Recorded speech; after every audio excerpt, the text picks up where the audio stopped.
Welcome back to the program. Johnson Chukwu, who is the Group Managing Director and the Chief Executive Officer at Carrier Asset Management, is joining me right now virtually from the Commercial Nerve Center of the country, Lagos State, I suppose. Mr. Chukwu, good morning to you.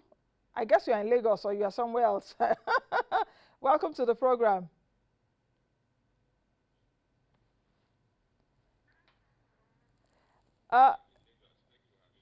Okay, Mr. Chukwu, I will need you to unmute yourself. Have you unmute your audio? Yes. Okay, now I can hear you. So you are in Lagos, isn't it? Yes, I'm in Lagos. Okay. Sure. I'm in the commercial capital of the country. Okay, give me the weather report. I know you used to be my meteorologist for Lagos, because yesterday here in Abuja it did rain. You know, yesterday evening.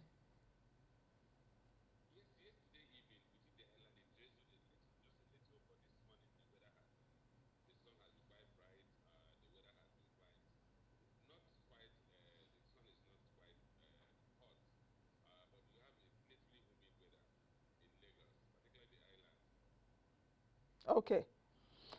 Okay, Mr. Chukwu, we just have a few more days to May 29, the inauguration of Bola Ahmed Tinubu, the president-elect. He's back from Europe. Okay, just before I go into that, let me ask you this question. Do you think that politicking is over? Because we saw a lot of politicking in the first quarter of this year.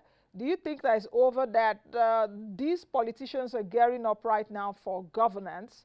Perhaps the incoming ones, and do you think that the existing ones, those that are there right now, do you think they are still in any way governing a bit, or they are just a lame duck administration? I'm talking about Buhari's administration right now. They are just waiting to exit the door. Nancy, like you rightly know, they just have the outgoing governments at the different levels. I just have a few days to go. Today is 26th of April. And the exit terminal date is 29th of May. So they have, at best, just about 30-something days to exit the seat of power. So as it stands today, I believe most of them have actually packing their bags and baggages. Many of them are making arrangements. Their priority is the after governance or after public life experience, or what it will be, life will be after public life. So I don't think there will be any major policy issue that will take place in the next 30 days or thereabout. We are, like you rightly said, they are not lame dogs. Even at that, somebody had told me jokingly that for states where there are new governors elect, all the political interest groups are now pivoting away from the outgoing government and moving towards the incoming government. So in that case, the outgoing government may not even have the support base to carry out any fundamental policy action. So I think at this point in time, we have to be content with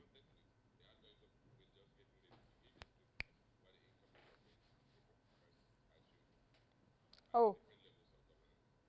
Okay, Mr. Chukwu, did I hear you also mention states? How about states that their governors have been re-elected?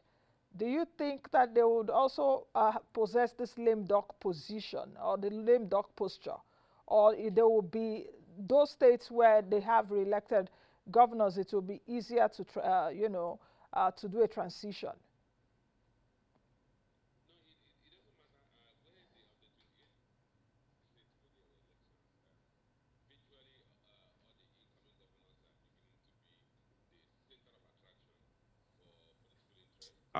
So the outgoing governments at all levels, and the outgoing 6 states, outgoing 8 states that there was governorship election, are clearly no longer in position to take fundamental policy decisions. They will still take administrative decisions like payment of salaries, running expenses, but should they try to take any fundamental decision, it's likely to be resisted, particularly if it's not considered as the general interest of the public. We know that no outgoing government can go and borrow now because the incoming government will be quite averse to that. No outgoing government will start a major project today because it becomes laughable. There was a joke in my state where the outgoing government about a couple of weeks ago said they were going to start the airport, and people just started mocking us and said, "Look, you've been in power for 8 years and you now want to start airports very less than 2 months to your exit." So I think as it stands today, at all levels of um, political offices, the outgoing government, just barely a month to go, will certainly not have the levers to take critical and fundamental policy decisions. Do you think that some of the state governors that have been embarking on, you know, these elephant projects, so to speak, just before they leave? You've just mentioned your states now, and a few other states that will just embark on something. I shouldn't call their names. We all know them. What do you think that these governors are really doing? You know, you've been there for perhaps, if in fact most of them 8 years. I think all of them really 8 years, and just 4 weeks or even 6 weeks or 2 months to your exit, you are launching something that you know is very enormous that you can't do. What exactly is the motive behind this?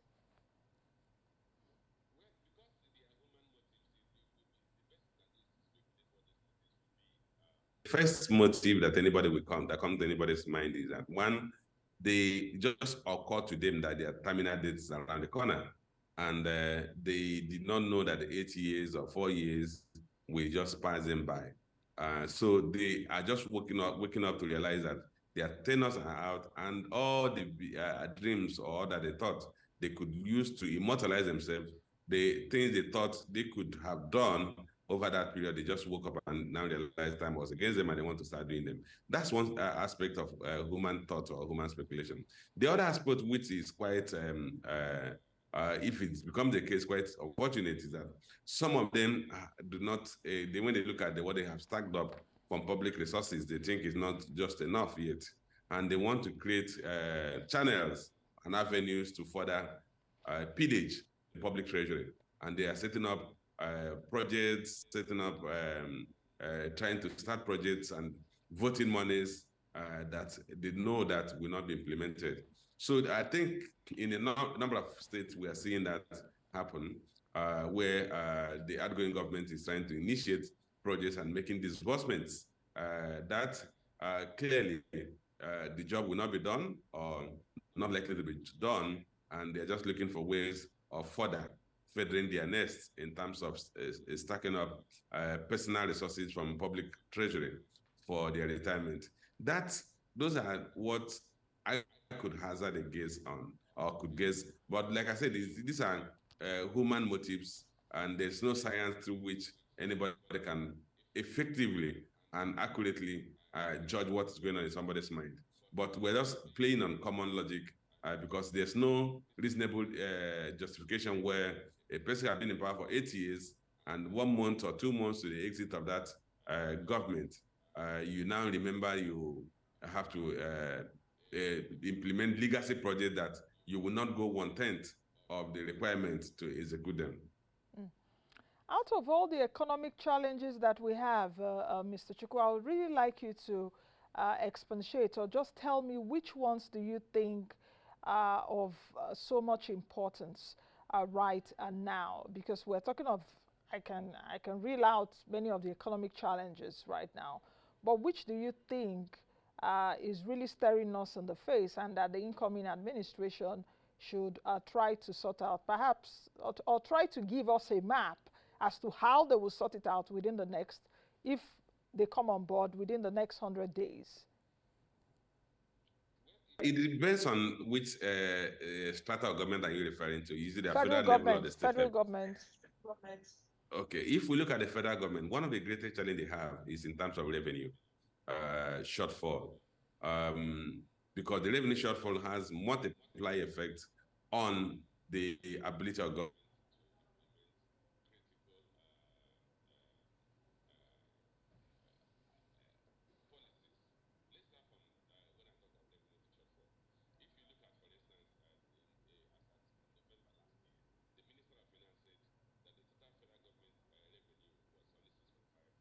trillion naira. At the same time, between January and November last year, the government has spent 5.24 trillion naira on debt service, leaving just barely 1 trillion, 1.2 trillion naira for all the government expenditure. So, which is what is leading us to the huge debt burden that the government is carrying. Today, we are talking of ways and means funding of about 26 trillion. We are talking of federal national debt about 46 trillion. So if you add the national debt of 46 trillion to about 26 trillion of ways and means funding, then you are in the region of 72 trillion naira that is national debt, which, like I said, we are currently spending about 80%. If you look at if you do the maths and you consider a 5.24 trillion naira debt service against a 6.5 trillion naira total federal government revenue, you are talking about a debt service of about 80%. So if you now bring into that till the 26 trillion naira ways and means funding that the government has been trying to securitize, then you are certainly going to have a debt service that is more than government revenue. So government revenue growth is a critical factor that has to be addressed. And a lot of things will come from, will be addressed if we can address the revenue. We are going to address the issue of government budget deficit, which will also flush into the government borrowing, which will further flush into the debt service of the government, as well as the capacity of the government to invest in critical social and infrastructural development. As today, we are having major weaknesses in the social infrastructure. Security, for instance.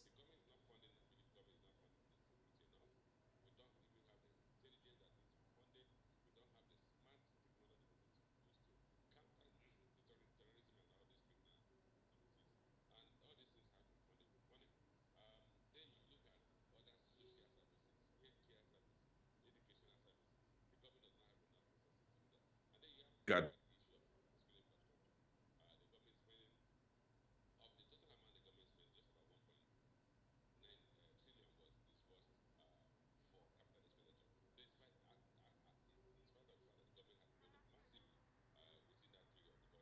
Oh, okay. It seems to have lost Mr. Chuku. Mr. Chuku, just hold on a bit. Let's quickly take a break. When we come back, let's try to reconnect with you. I will be right back.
All right, Johnson Chuku, the Group Managing Director and the Chief Executive Officer at Cowrie Asset Management, is still with me. We went on a break earlier on. Mr. Chuku, welcome back, or Chief Chuku, welcome back to the program. Now, I would want you to land on what you were saying earlier before the network had a fast one on us. Just land on your point. Okay, so just quickly to land, I have to put it in. So I was saying that the most critical factor that will concern any government at the federal level is the issue of revenue. That the revenue will determine the ability of the government to, the amount the government will borrow, the debt service the government is going to incur, and when we grow the revenue, we also now have the headroom to invest in critical infrastructure. I've mentioned the issue of the fact that government is not even investing enough in public goods like security, the military, the police, the police largely underfunded. And then you have to look at the issue of funding education and healthcare, as well as infrastructure. And I did say that if you look at what happened by November last year, total government deficit was about 6.3 trillion naira, because government total revenue was just about 12.8 trillion naira. And government expenditure was about 12.8 trillion naira, while expenditure was about 6.5 trillion, and leaving the deficit about 6.3 trillion naira. And that flushed into your debt growth, which meant that your liabilities of government borrowing had to increase, and government borrowing increasing also is that additional pressure on interest payments. So the core problem we have is we have to address the issue of revenue. Of course, the other ancillary issues like managing the government expenditure currently, particularly the current expenditure, and also looking at how to restructure the debt and reduce the cash flow associated with payment of interest and other debt service in the immediate. Okay. Mr. Chukwu, I would really like us to talk a bit on the issue of security. Can you hear me? Okay, I can see you shaking your head. Let's quickly take a break, and when we return, we'll try to reconnect with Johnson Chukwu, the GMD at Carry Asset Management.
Very simple terms, what it means is that states can now also distribute electricity in areas that the national grid covers.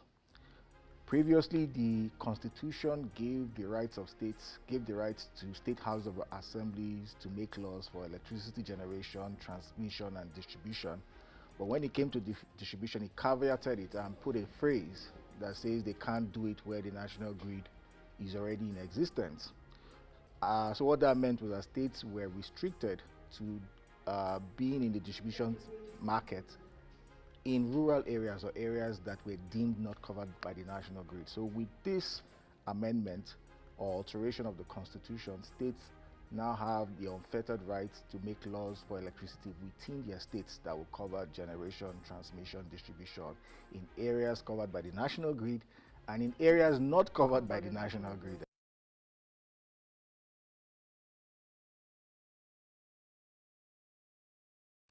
All right, Johnson Chukwu, the GMD and CEO of Carry Asset Management, is still with me. Mr. Chukwu, so sorry about the network disruptions this morning, but I wanted to interrogate further when you talked a little bit about security, and I didn't just allow it, I didn't want that to slide. When you mentioned earlier that we do not spend so much money on security, at least since we've seen that Nigeria has been a challenge with insecurity issues.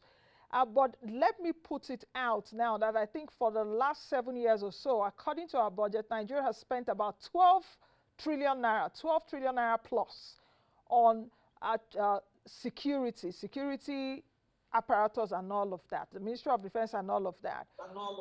Is it that we are not spending enough money, or the monies we have spent, the 12 trillion naira plus now that we've spent on security, how have we utilized? Should we, investigate how these monies are being spent before we say, oh, we are not spending enough? Because a huge chunk of our budget goes to security.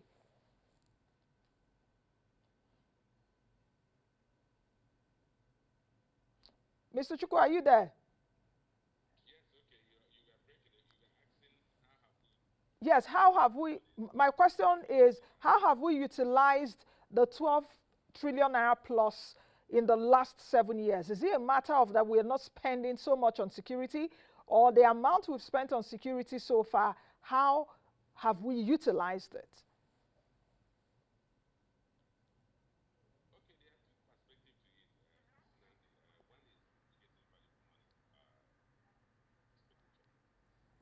Oh, in our expenditure on security. The other aspect is that is the 12 trillion sufficient to meet the size of the country, the challenges the country is facing today? I think that may still not be enough. Because if you take, for instance, the police, which is domestic, what we call homeland security. If you look at the police and you speak to people in the police force, and you realize that the government is not funding the police sufficiently, even at the divisional police levels. If you interact with the DPOs, they will let you know that they don't get the necessary expenditure or cash support they need to even feed detainees, to get the necessary things that they need for effective functioning of the police stations. Many of them do not even have operational vehicles. If you look at states like Lagos, where you have operational vehicles, a lot of those resources are funded by private sector support, but it should be a public service. It should be funded by the government. We're not saying there's something wrong with funding private sector supporting, but the major funding source cannot be private sector. If you go to states that do not have the level of private sector vibrancy as you have in a state like Lagos or Rivers, you realize the state government are not.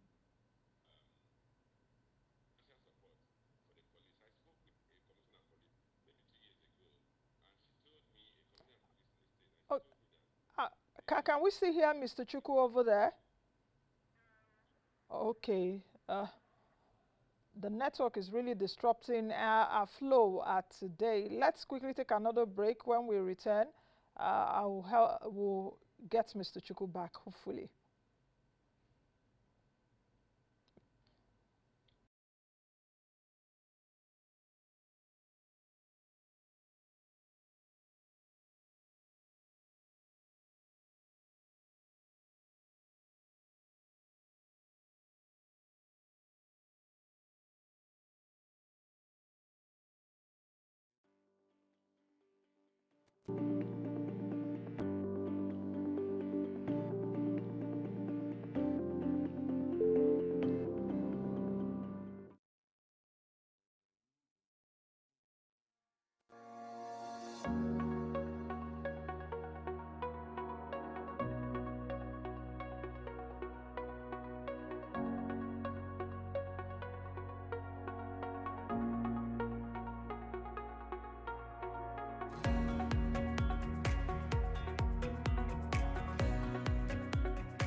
All right, welcome back to the program. Johnson Chukwu, the GMD and CEO of Carry Assets, is online with me now. Mr. Chukwu, just before the break, we're talking about security, but I want us to leave that a bit and move to the issue of fuel subsidy, the removal. Nigerians are anticipating the removal of fuel subsidy because it's been so much in the news lately. Can you hear me, Mr. Chukwu? Yeah, but they need to increase the volume. They need to increase the volume. It's very faint. Okay. I was actually saying that talking about fuel subsidy, Nigerians are anticipating that the government will take it off. What do you think about that, especially with the news around the loan from the World Bank, $800 million to ameliorate the effects of the fuel subsidy removal on Nigerians? Do you think this is the way to go, bearing in mind that some people are also of the view that it's not just about taking out subsidy, but about investigating so far what we spend on subsidy? Some people are of the view that Nigerians, the way we are right now, we can even subsidize if it is done well, if those numbers are accurate.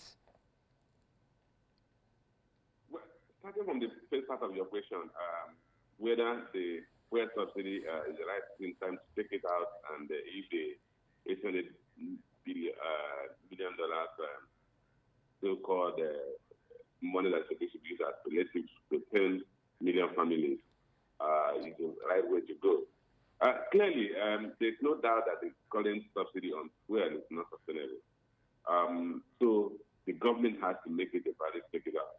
But in taking it out, you also have to balance the social impact of that on the citizens, particularly the period when people are still smartering from the way the election went.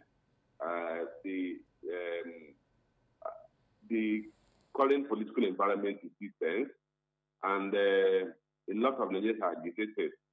So you need to first look at how do you calm down freight nerves, how do you get people to subscribe to the government, and then before you begin to inflict difficult policies on them. But clearly, it's a policy that has to be taken, whether the government will have the moral right, the public support to do that immediately, or they will have to first try to win over, assuming the announced result is sustained in court. So those are factors you have to look at. Then, as it relates to the $800 million that government said they want to share as palliative, I think that for me is taking the cart before the horse. The government, if they have gotten $800 million of support from World Bank IMF, they should leave it on a escrow account. And whenever the government implements, a new government implements the subsidy removal, the government will now have those resources. If you now distribute the resources now, for instance, and the subsidy is not taken out by May 29th or June 4th, what do you think will happen to people when the impact now hits home? So I think there's no point concluding the payment to cushion subsidy removal when the subsidy has not been removed. It should come after the subsidy has been removed. I think it becomes that for the primary motive for government now wants to pay out $800 million to 10 million vulnerable families at a time when the subsidy is still running. It should come after the subsidy has been removed. It shouldn't precede the subsidy removal. That's my take on it.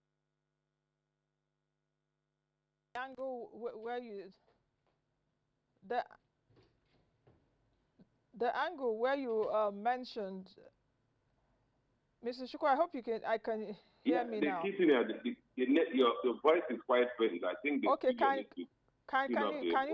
you hear me now?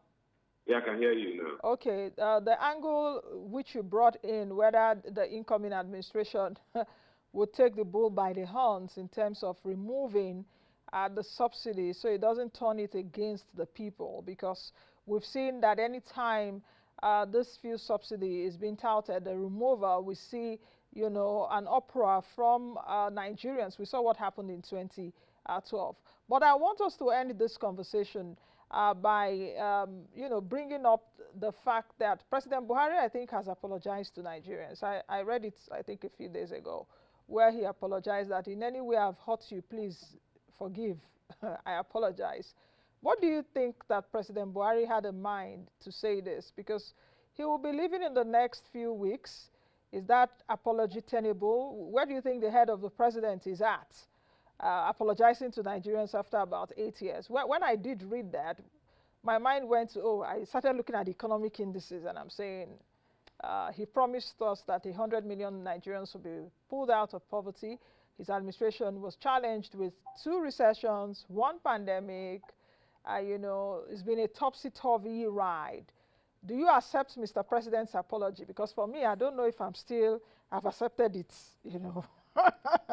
What do you think? Do you accept Mr. President's apology? But to err is woman, to forgive is divine, Yes,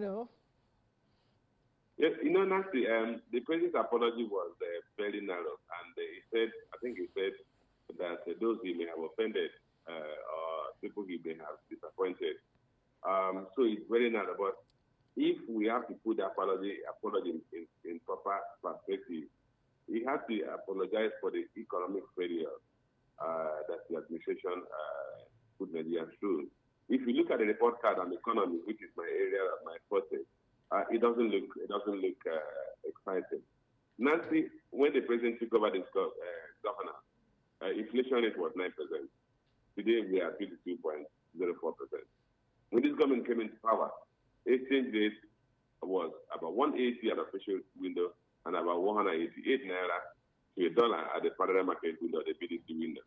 Today we are talking about 737 naira to a dollar and about the federal market window, and then about 461 naira to a dollar at the official rate. If you talk of this country, when the government came into power, unemployment was just 11%, and then we are now the last figure, which was third quarter of 2020, was about 3.3%. When you look at when the government came into power, our national debt was about 11 trillion naira. Today, official national debt is about 46 trillion naira.